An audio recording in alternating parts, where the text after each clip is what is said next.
नमस्कार। आज हम लोग एक मैथ का टॉपिक लेकर चलते हैं जिसका नाम है त्रिकोणमिति।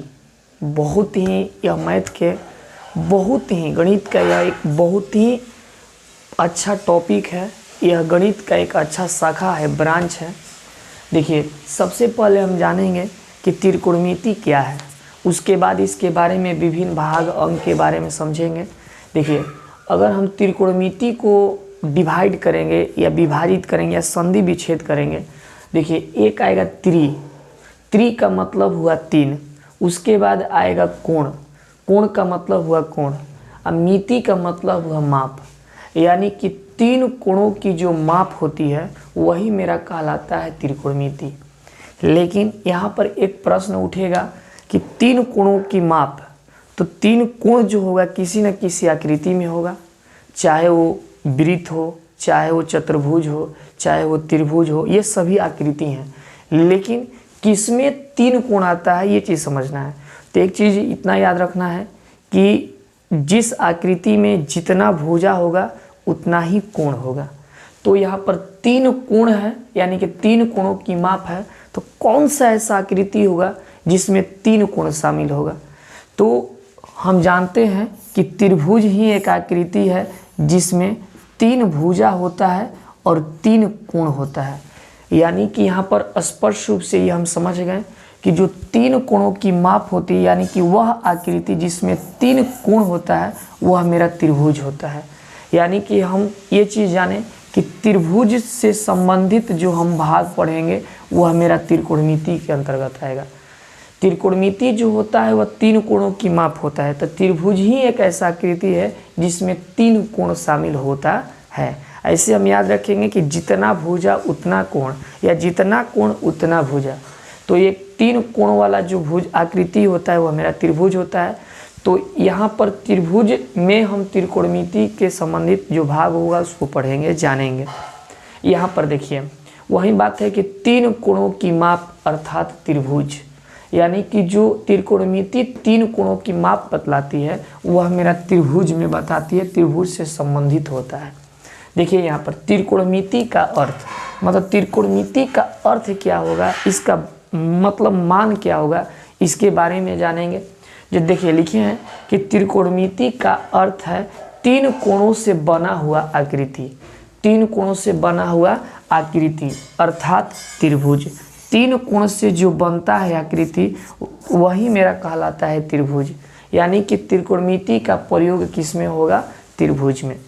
और यहाँ पर देखिए त्रिकोणमिति क्या है, यानी कि यहाँ से हमको लग रहा है कि परिभाषा पूछ रहा है, लेकिन त्रिकोणमिति का कोई परिभाषा ऐसे होता नहीं है कि त्रिकोणमिति क्या, इसका हम परिभाषा बोल दिए। बस एक इसके गुण के, इसके आचरण, इसके व्यवहार के आधार पर हम लोग बोलते हैं। जैसे यहाँ पर देखिए बोला कि गणित की वह शाखा, शाखा के मतलब ब्रांच होता है, भाग होता है। जैसे मान लीजिए कि यहाँ पर मेरा क्या है, गणित है।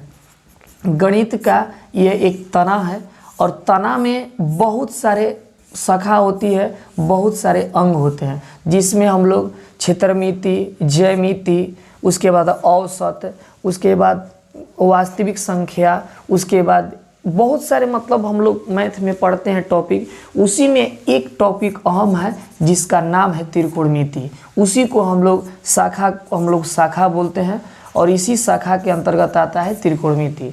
मतलब मैथ गणित के अंतर्गत एक ऐसा अंग है, ऐसा भाग है जिसका नाम त्रिकोणमिति है। और त्रिकोणमिति का प्रयोग किस में करते हैं, त्रिभुज में, क्योंकि त्रिभुज में ही तीन कोणों की माप होती है। अब आगे देखिए, गणित की वह शाखा जो यहाँ पर हम समझाएं, गणित की वह शाखा जिसके अंतर्गत त्रिभुज के भुजाओं और कोणों के बीच संबंधों का अध्ययन किया जाता है। मतलब कोण और भुजा, त्रिभुज के कोण और त्रिभुज के भुजा, ये दोनों के बीच जो हम रिलेशन को दर्शाएंगे, संबंध को दर्शाएंगे, उसी को हम कहते हैं त्रिकोणमिति। आगे देखिए यहाँ पर बताएं, लेकिन यदि आपसे कोई प्रश्न पूछेगा कि क्या, आप तो यहाँ पर बता दिए कि त्रिकोणमिति का जो प्रयोग होगा वह त्रिभुज में होगा। लेकिन यहाँ पर देखिए हम क्या लिखवाएं नोट में करके कि त्रिकोणमिति का प्रयोग बहुत सारे आकृतियों में प्रयोग किया जाता है। लेकिन वर्ग 10 में, क्लास 10 में केवल समकोण त्रिभुज में प्रयोग किया जाता है।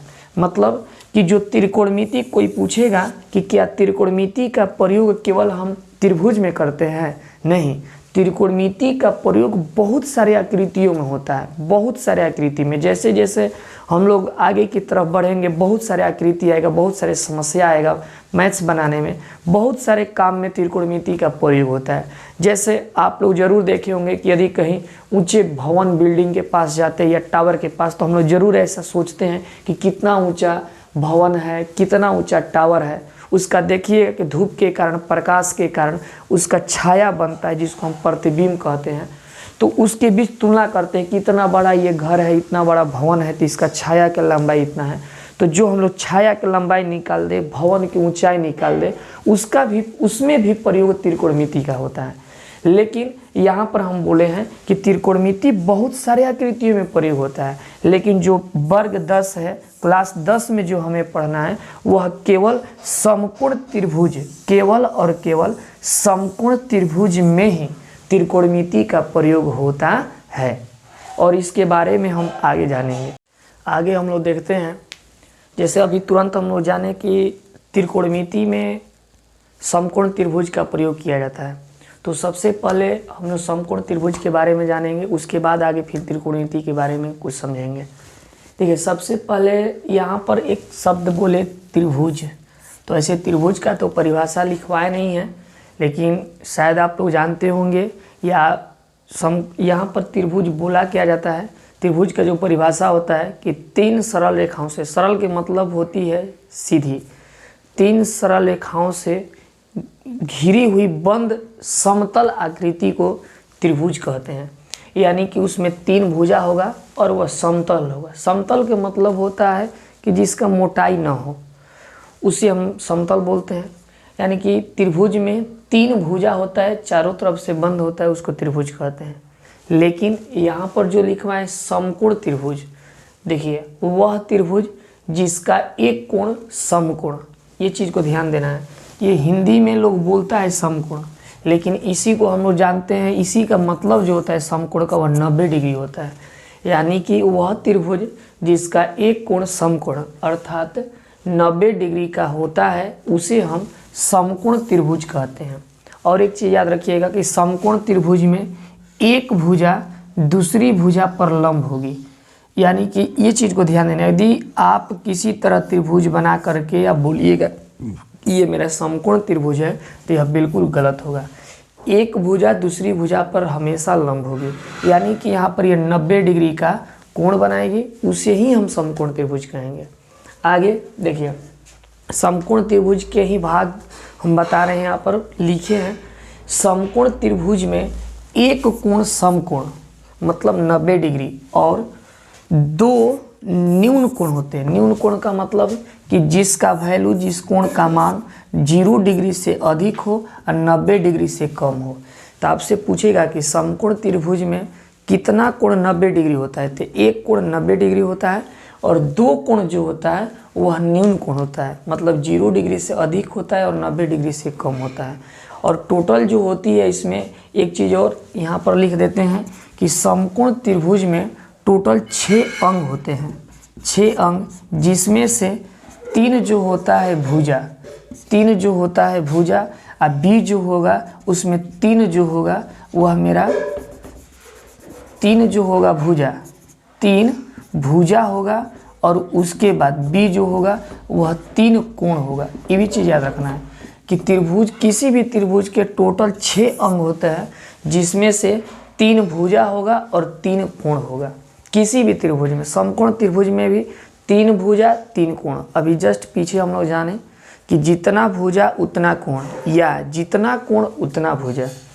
अब उसके बाद यहाँ पर देखिए, समकोण त्रिभुज में सबसे बड़ी भुजा कर्ण होती है। इस चीज़ को याद रखना है कि समकोण त्रिभुज में टोटल 3 भुजा होता है, लेकिन सबसे बड़ी भुजा जो होती है कर्ण होती है।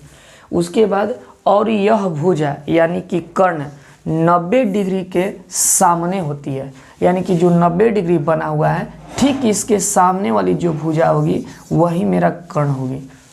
आगे त्रिकोणमिति में समकोण त्रिभुज के भुजा, यानी कि त्रिकोणमिति का जो प्रयोग हम लोग करेंगे तो समकोण त्रिभुज के जो भुजा होगा, जैसे यहाँ पर देखिए एक पहला भुजा लंब, लंब को P से सूचित करेंगे, P मतलब परपेंडिकुलर होता है। आधार, आधार को B से सूचित करेंगे, मतलब बेस होता है। और कर्ण को H से सूचित करेंगे, हाइपोटेनस होता है। यानी कि बस ये चीज़ याद रखना है, P जो है लंब का संकेत है, B जो है आधार का संकेत है, H जो है कर्ण का संकेत है। उसके बाद यदि इस त्रिभुज में, समकोण त्रिभुज में तीन भुजाओं में से कोई दो भुजा दिया रहे और एक भुजा ज्ञात करना हो, और इसके सबसे अहम चीज़ ये है कि जब त्रिकोणमिति का हम लोग प्रश्न बनाएंगे तो उसमें समकोण त्रिभुज के जो मान देगा भुजा के वह दो ही देगा, एक आपको किसी तरह आपको निकालना है। तो उस स्थिति में एक समकोण त्रिभुज के भुजा ज्ञात करने का एक सूत्र होता है। देखिए, कर्ण स्क्वायर बराबर लंब स्क्वायर प्लस आधार स्क्वायर, यानी कि एच स्क्वायर बराबर P square plus B square. H मतलब कर्ण, पी मतलब लंब और बी मतलब आधार। और इसके बारे में जो ये प्रयोग हुआ समकोण त्रिभुज, वह त्रिकोणमिति में प्रयोग हुआ। त्रिकोणमिति का जो प्रश्न सॉल्व होता है, जो प्रश्न हल होता है, वह दो ही विधि से बनता है, एक त्रिकोणमितीय कोण से, त्रिकोणमितीय सूत्र से, और दूसरा समकोण त्रिभुज से। प्रश्न को पहचान कैसे करते हैं, तो प्रश्न में ही स्पष्ट देगा, किसी न किसी समकोण त्रिभुज के नाम बोलेगा, त्रिभुज ABC या PQR। तो आप समझिए कि उस प्रश्न को हल करने से पहले हमको समकोण त्रिभुज के तीनों भुजाओं के मान होनी चाहिए।